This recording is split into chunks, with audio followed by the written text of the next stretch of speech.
Okay. Something just froze. Was that on my end or is that everybody? Do your slides work? Yes. Okay. Yeah. If my internet is weird or slow, Alyssa, you can always text me too during this because I could always move downstairs or like something else just in case. Okay.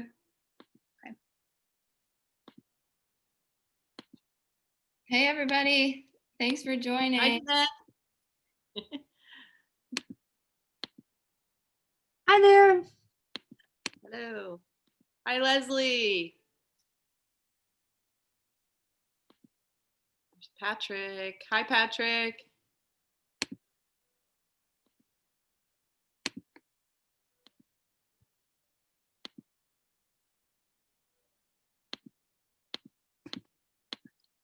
Nobody's got their camera on today. Must be a sleepy morning.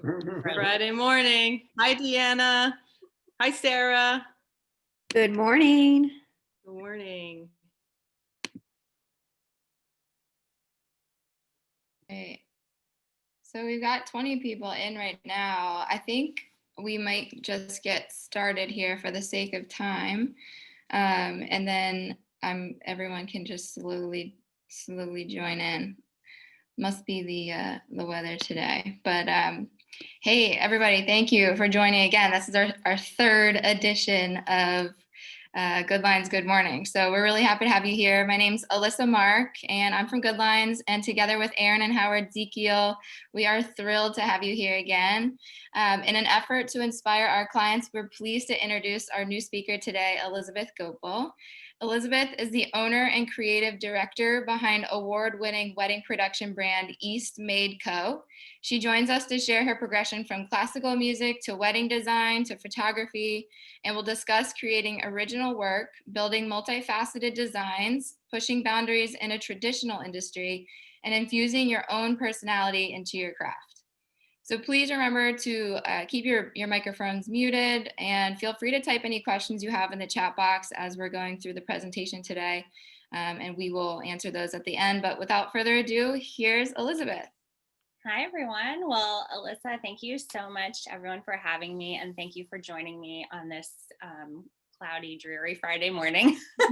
I have a lot of content to get through, and as was evidenced in the practice call, I am a bit chatty when I talk about inspiration because I could just go on and on. So I'm going to try to be structured and to go through in 20 minutes. And if you have questions, definitely put them in the chat for Alyssa, and we'll leave some time at the end. Or at the end, you can feel free to follow me on Instagram. I'll have that info, reach out and ask any follow-ups or comments or anything like that. So as Alyssa said, I am Elizabeth, and I own and am the lead designer for East Made Co., which is a pretty small boutique wedding planning and design company based in Baltimore, Maryland, but serving all along the East Coast and destination. We accommodate about 10 luxury weddings a year. And I also work on brand campaigns to create content that is innovative and really elegant and beautiful, mostly for wedding brands, but we've worked with a couple different brands that I'll show you later. So I'm going to start at the beginning because I, like Alyssa said, I've had a progression over the past 10 years only of pretty different careers that have all been artistic. And I want to show you what has really led me to seek inspiration most of the time in my life, and also talk about how really I actively looked for inspiration. It's something that I seek out. So that's why I talk about lifelong curiosity. It's, a lot of people think that inspiration is just going to hit you in the face. And I think in some ways it does. And then in other ways, you kind of have to actively seek it and think, okay, what am I going to look at today in a different way, maybe with fresh eyes that I didn't see yesterday, that is going to bring me some kind of inspiration. So to start off, a little bit about me. Let's see. Oh, Alyssa, I'm unable to move forward on my slide. It's giving me like a bloop. Let me stop my screen share for a second, I guess, and then try it again. see.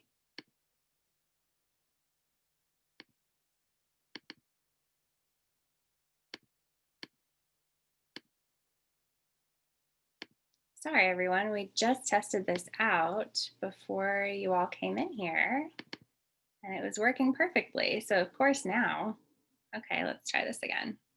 Okay, can you see everything now? Thumbs up. Okay, great. So anyway, so going back to the beginning, I have been raised to be a musician. I started playing the viola at age 9, which is an instrument that very few people choose. I was the only person in my whole class of maybe 80 people to choose viola. In 4th grade, we had to pick a musical instrument. So everybody chose violin or trumpet, something more known. And I chose viola, wanting to be different, wanting to do something special and to not do what everyone else is doing. I have always been really crafty, visual, artistic. In high school, I read Vogue, I read Elle Decor, I was interested in architecture. I would go to Barnes and Noble in downtown Baltimore and try to, look at their bargain book section for artistic books to bring home, and, just try to get inspired that way, living in Baltimore, not really traveling a lot as a kid, and just, always cutting out magazine pictures and saving inspiration and everything. So over the course of the past 10 or so years, I've progressed from a classical musician to then a wedding planner. Everything in my life has been this progression and has led from one thing to another in this kind of organic way. And throughout the whole time, I've been inspired by a lot of visual things. So I wanted to show you some of my favorite inspiration of this moment. These are just some images that I've pulled from Pinterest and also from Instagram, because I'm constantly saving things everywhere I look and everywhere I see things. So some things that always inspire me and have inspired me even since high school, like I said, kind of stem from history or fashion. So, old fashion campaigns, art, architecture, music, thinking back to the era of classical music in Europe and what else is happening during that time, what kinds of architecture is being erected during that time. All those things are really interesting for me to look back and kind of think about. So like I said, music, I have 2 degrees in music. I, right after grad school, started a wedding music business. In addition to starting to play with Richmond Symphony and Baltimore Symphony, I was really on this accelerated kind of symphony musician track that was very intense. If you know anything about the orchestra world, you go and take an audition, it's completely screened and blind, and it's a really scary process. If you have any questions about that, you can always message me after this call. But it is just a really cutthroat world to be in. And as I was playing in these orchestras for the first 5 years of kind of my professional life, I started to realize the real kind of lack of individuality, especially as a section viola player sitting in the back of the orchestra. You're kind of, doing whatever the conductor wants you to do. And classical musicians also, I kind of realized, were mainly thinking about music. They kind of had this one track mind where, you've spent 4 to 5 hours a day in a practice room. You're constantly thinking only about classical music. How can I perfect every single note? And I realized that I started to lose the rest of the inspiration that I had found throughout my life. So like all of these visuals that I'm showing you here, I almost was so engrossed in this classical music world that I was neglecting and kind of forgetting everything else. And I didn't want to feel that way. I wanted to be more creative. I wanted to stay inspired. And I wanted to kind of be, the creator of inspiration for other people to inspire them as well. So in 2015, I started Eastmade, and these are some of my favorite kind of brand defining images that I've created over the past 5 years of different editorial shoots, photo shoots, and real weddings. And, getting into the wedding industry was kind of a personal choice, but it was interesting because the wedding industry is also very traditional in a way. So while I felt like getting into it, I could do something creative, so many weddings are still very traditional and very safe. People want a white gown, they want neutrals, they want pastels, they want roses. And many couples getting into the wedding industry don't realize actually how many more things there are to explore, especially design wise. And I wonder too if, as interior designers, you can relate to this somewhat because you're kind of, trying to innovate in this safe space where, there's been this long legacy of things that have happened before you, and you can't just come in like doing something crazy. I always talk about this example, like one thing that I've always tried to get somebody to go for in one of my wedding designs is to mix up their reception seating and do a mix of low, normal formal dining tables, and then also high top bar table seating, maybe for younger guests. And not everyone goes for this. And I think it's the coolest idea. And most people say no. So you kind of have to combine, fresh ideas, something different like that with more traditional styling and design. Sorry, I'm just referencing some of my notes here.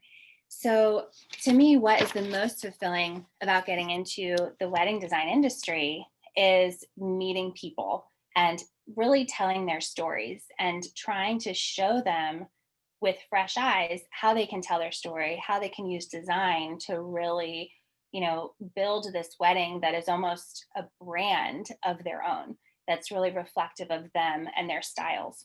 So in the beginning of my East Aid career, before I could even book real weddings, I had to design some things that would show people kind of what I was capable of designing, what I could do. And the main way I knew how to do that was to tell my own story through design. And so, of course, that goes back to music. So one of the first photo shoots that I ever designed related classical music and art and architecture and history, and especially ballet, to the wedding world. So it was kind of this artistic old world spin on wedding design. For its time, this shoot was kind of a bit out of the box because one of the gowns I used was lavender. Nobody was doing that at that time. Even the calligraphy here on darker paper, the moody flowers in the bouquet, the calligraphy on the back piece of a cello, all of those ideas were different, and they were kind of pushing the edge of more traditional wedding design. And as soon as these pictures came out, I quickly realized the impact and the power of sharing my own life experience, because there were no other designers in the wedding industry who had spent, so much time in their lives since age 9 playing classical viola. And there were no other designers who had had all this time, as an orchestral musician. So I could really draw on my own experience to share this unique thing. Another favorite set of images are these 3, which were from this photo shoot that I did in New York City, trying to kind of merge Parisian high fashion style with Marquesa gowns into real bridal, elegant styling. So again, some of these things in this shoot, the posing was very fashion forward. It was a bit more editorial. The gowns 2 of them were colorful. So those things juxtaposed with these more traditional bridal elements, pastels, traditional hair and makeup, a wedding gown, that was kind of starting to push the industry and starting to push more real couples and real brides to think outside of the box. And their in turn trust me to be creative for them. A lot of clients come to me and they say, well, I don't have a creative bone in my body. I don't know how to do what you do. And it's like, well, that's fine, because that's why you're hiring me, to innovate for you and to kind of introduce you to, these different ideas. So for each photo shoot that I did, especially in my early career, and now even I try to do this too, but I try to incorporate one fresh idea or one thing that's a little bit innovative that is going to try to push our industry forward. So here's a couple more visual fun images and everything from different projects that I've worked on. So this cake, for example, was kind of the more eye-catching, innovative thing for this more traditional editorial. Here, this one was inspired by Monet's garden, and a bride with two bridesmaids, especially with the bridesmaids wearing floral applique marquesa couture gowns. Like these images are eye-catching, they're very visual. The cake has faux watercolor Monet on there. So everything is all about, for me, trying to really push people forward in this kind of safe wedding industry. This vignette is from one of my favorite creations ever. I've always been really inspired by painting, and especially Dutch masters painting. So I created two different kind of contrasting vignettes. This one was in warm tones, and then the next one is in cool tones for this Dutch masters editorial inspiration. So I incorporated things even into the table styling, like grapes and pomegranates, and all of this was shot on film, so it has that really painterly look. And then we had a couple models as well for each vignette. So a lot of the work that I've done isn't necessarily bridal, even though I'm a wedding designer, but it's funny because over the past 5 years, everything has led to another and everything has progressed forward. So now at this point, I do have brides saying, hey, I kind of want to wear a blush gown. Do you know where I could find one? Which is really cool, because back in the beginning, that never would have been the case. This inspiration shoot too. So this was very bridal. We had a velvet dress by Galia Lahav, who's a designer in LA. And this was inspired by this one constellation in particular, but basically I kind of researched different constellations and even looked at the groupings of stars and reflected that into a floral installation, and kind of had shimmering stars in the model's hair, and did flat lays too, like these kind of still lifestyle photos to reflect all of that. So with each editorial, I really tried to do something different and innovative and just clearly inspired. Like everything has a clear direction and a clear meaning behind it. And once you develop that meaning, every choice in your design becomes really intentional, because you're not going to bring in anything random if it doesn't make sense with the story that you're trying to tell. So then in relation to real weddings, again, I talked about clients who come to me now have seen these pictures and they feel inspired by them, which is the most incredible thing. And so, clients come in and they want something that is a bit more fresh and modern, while still paying homage to kind of these wedding traditions that have been around for so long. So I want to show you a few real weddings. The first one, I'll start with the inspiration for this wedding. So yeah, this board is one of my favorite mood boards ever. And I want to say to many real clients, if I showed this mood board to them, they'd be like, okay, well, this is cool, but this has nothing wedding related on it at all. How do I interpret this into my wedding, right? So it takes a really innovative and forward-thinking artistic client for me to show them something like this, and then have them be able to understand what I'm trying to show. So this particular client, they both worked in the fashion industry. They lived in New York. They were getting married in New York City. The bride was very interested in brand styling and still life brand campaigns, kind of this color palette, and also movement. So, like the hand in the water, just kind of the movement of fabric, or, or of your human body kind of moving around, different things like that. So then in relation to their wedding, here's a collage of pictures from the actual wedding that we designed. So this was at this really amazing venue that overlooks St. Patrick's Cathedral right in Midtown. And every vignette that I designed for this, from the welcome display with that chair, the picture on the top, to the cake display on the very bottom, everything was intentional. It was designed to almost look like you're walking into an art gallery and seeing these different installations. And so these clients, again, were very, very hip. They were like one of the coolest couples I've ever worked with. So, I mean, they inspired me to be a bit more innovative with creating things and creating something fresh. But not all clients are like that. Many clients are more traditional, as I'm sure you may find as well. So it's always interesting kind of seeing what people are open to, and kind of how much you can lead them towards this creative innovation.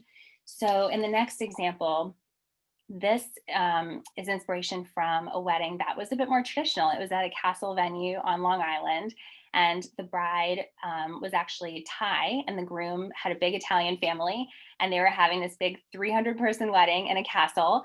And she loved old castle architecture inspiration and antique fabrics like toile and chinoiserie and everything like that. And so this is kind of how we relayed that into the wedding. So, not only the color palette, but also the florals, even the ceiling lighting wash over the dance floor and the monogram on the dance floor, all had this kind of chinoiserie toile pattern to them.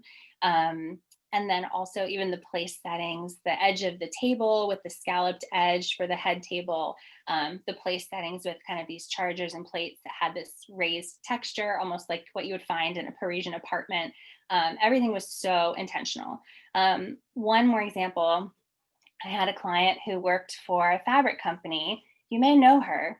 Um, so we incorporated that inspiration into this particular wedding, and played with all of these different favorite patterns and kind of textiles for this wedding. So this client brought me this huge bag of different fabric swatches, and we cut them all out into little squares, and they formed the seating chart display, the escort card display for this wedding.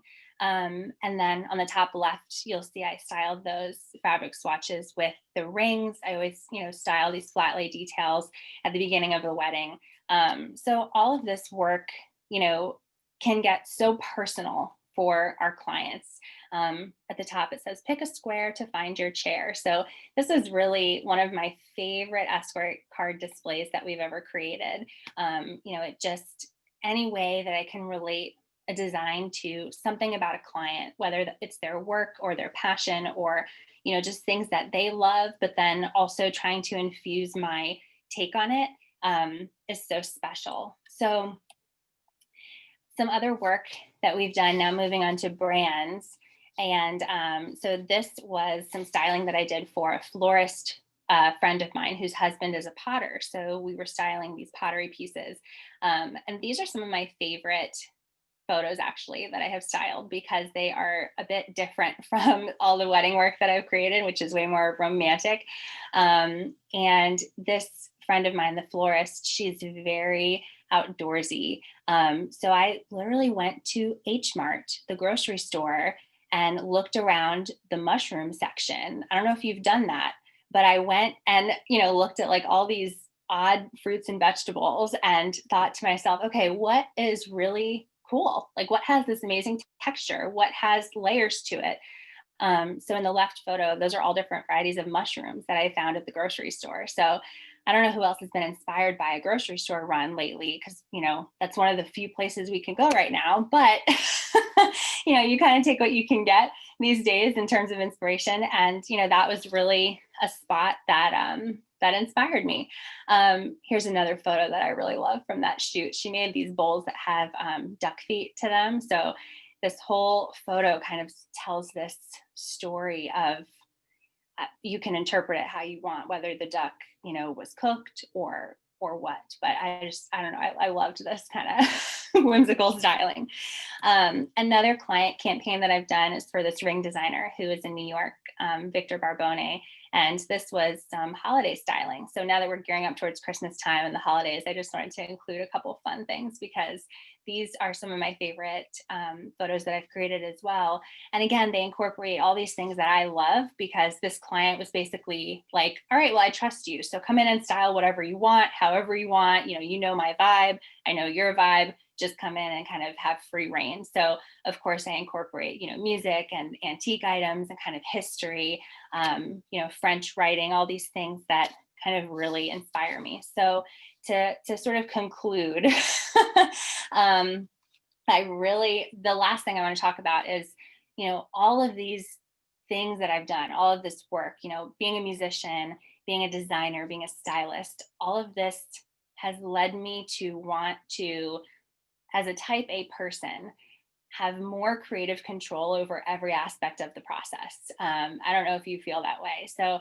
I love collaborating with creative teams, I think that it is, projects get even better and more elevated when you can share ideas around with multiple people. But as a designer, I always have been pretty specific with kind of the vision that I have for something that I'm designing, especially in terms of photography. So this year in 2020, with most of our planned weddings moving to 2021, I had some extra time and I finally picked up a film camera and had one of my best friends teach me how to shoot film. And it has honestly saved my creativity, probably my sanity this year. At the end of last year, working some very stressful real weddings, I was starting to feel just that like little twinge of burnout and that little twinge of like, oh my gosh, these weddings are so stressful.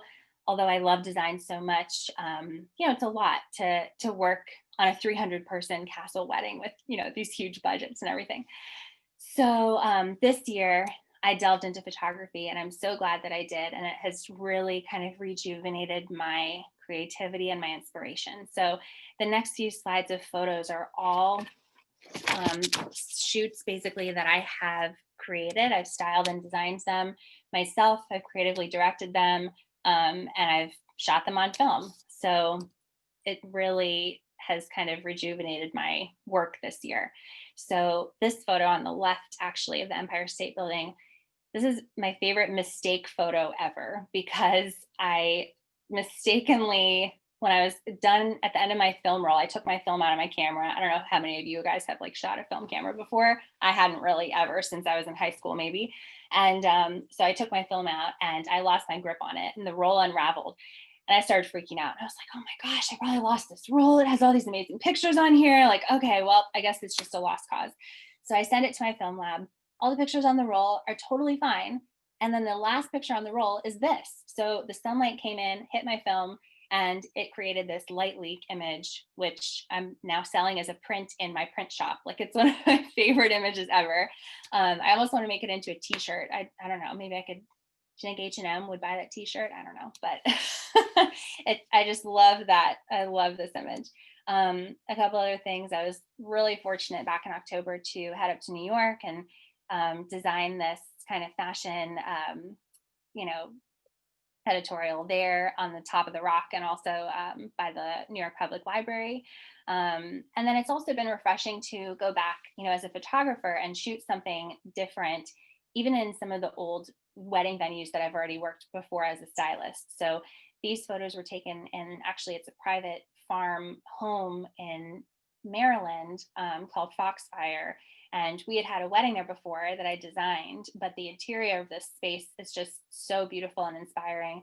I think Stephen Gambrell Interiors designed it, but it really, it's a spot that I wanted to go back to and kind of photograph myself. And then ultimately, I've done already some work for friends, the maternity session for a fellow wedding planner, creating imagery that really can stick with people. And this was a blogger friend, creating images that really are meaningful for people and that kind of stick with them throughout the rest of their lives, I think is so special. And so it's kind of like wedding planning in a way. So these are just kind of some other creative slides of photos that I've done this year. So I just want to end with, the final thought of there are so many ways to really genuinely inspire both your clients and yourself.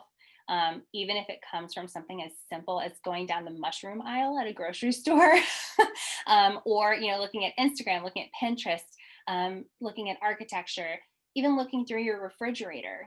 How can you find something that you can just look at with fresh eyes? And I really think that finding inspiration is all about intentionally thinking in that way, with an open and curious mind and drawing from everything that and your own personal history, as well as something fresh, learning about your clients on a deeper level, because doing that will only elevate your work as well. So, okay, that's everything.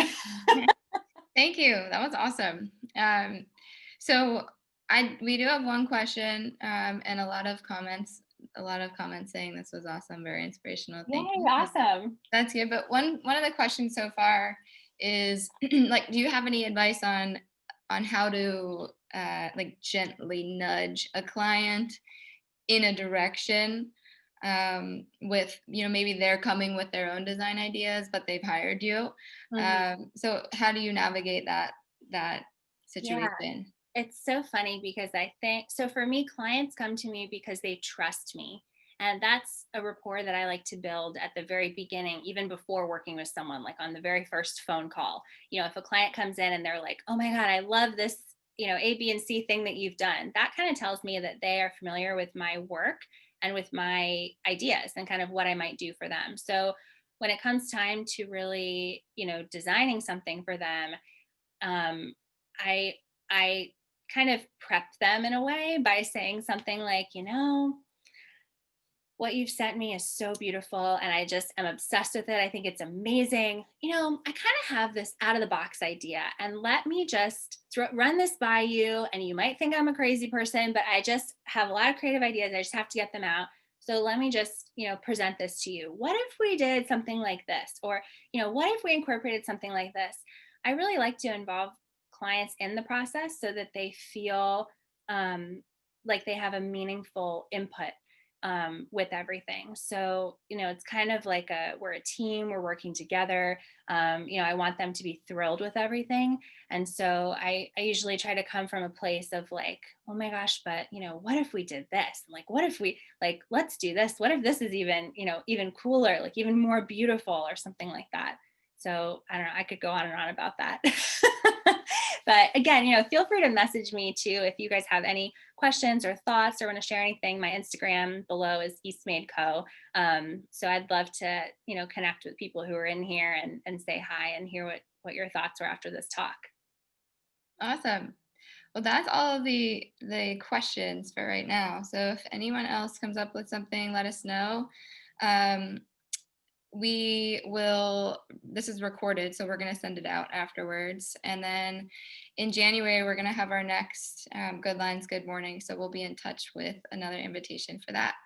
But thank you all for joining. This was awesome. We love having you guys come back. And for anybody new today, thank you for joining and have an awesome weekend. Yeah. Thank you Thank guys you. so much. Have a great weekend. Thank you, Elizabeth. It was great. Thank you. Thank you. you, guys. Bye.